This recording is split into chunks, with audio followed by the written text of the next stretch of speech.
Fil-ġimgħa li Donald Tusk ġie Malta u qal lill-Prim Ministru li pajjiż għandu l-aqwa nies biex imexxi l-Presidenza tal-Unjoni Ewropea, id-deputat nazzjonalista Jason Azzopardi kiteb li bil-Labour tistħi li jint Malti. Fuq Twitter Azzopardi qal li Laurence Gonzi kellu raġun bil-Partit Nazzjonalista nkunu gburin li Maltin bil-Labour nistħu.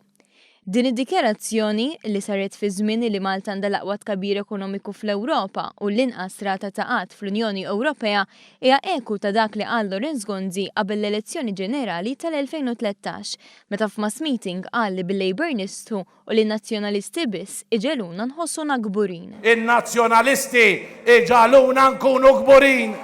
Iġaluna nkunu gburin! Hija wkoll dikjerazzjoni li rrepeta Simon Busuttil qabel l-elezzjoni tal-Parlament Ewropew, meta qal hekk. Kien hemm min qal u kemm kellu raġun. Taħt gvern nazzjonalista tkun gburi li int Malti, taħt gvern laburista tistħi tajt illi int Malti. Dr. Laurence Gonzi, xi kliem profetiku. Fi żewġ okkażjonijiet il-poplu ċaħat din it-tip ta' politika. Iżda esponenti tal-Partit Nazzjonalista għadhom jinsistu biha b'Jason Azzopardi jkun l-aħħar minn sensiela li jesprima dawn il-ħsibijiet. Bi ħsibijiet simili jirrepetuhom fuq il-medja tal-Partit Nazzjonalista fost oħrajn.